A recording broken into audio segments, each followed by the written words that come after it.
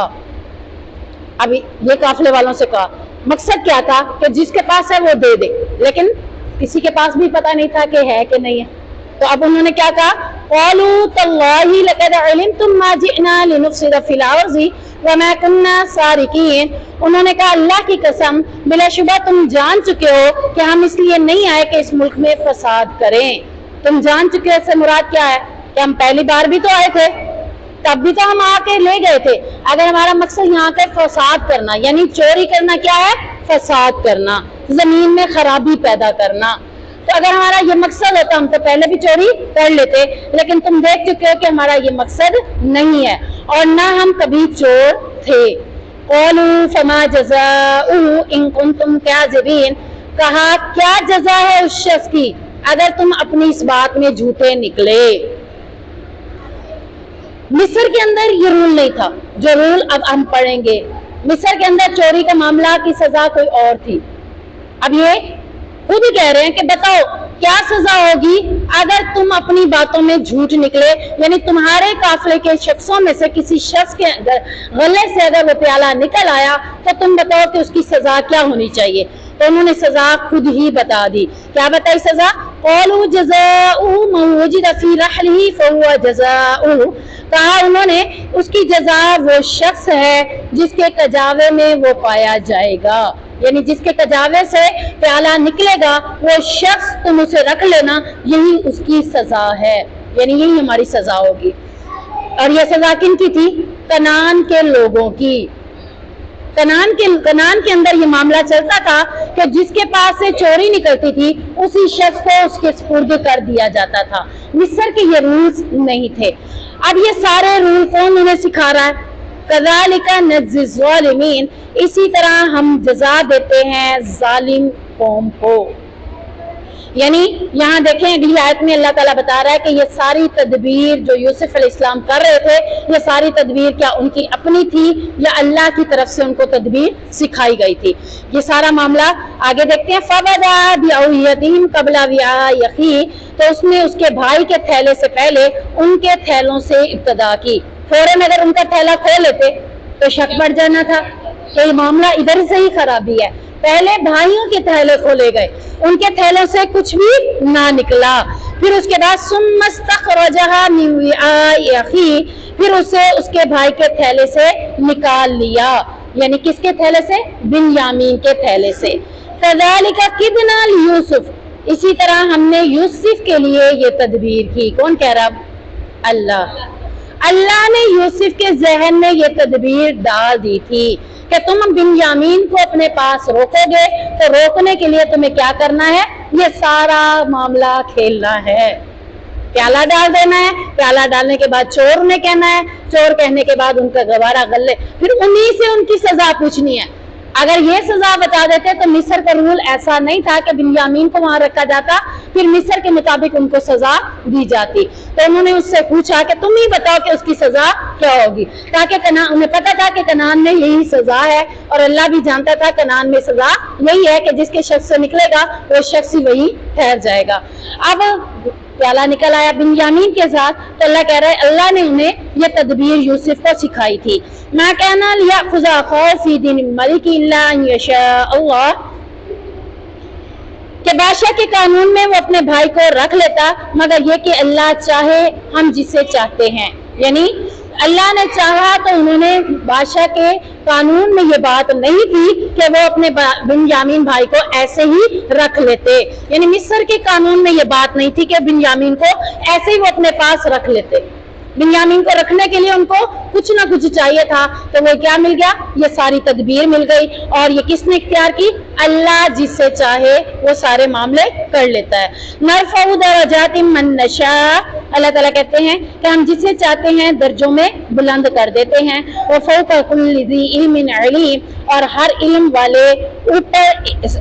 والے سے اوپر ایک سب کچھ جاننے والا ہے، یعنی ہمارا علم کیا ہے؟ چھوٹا۔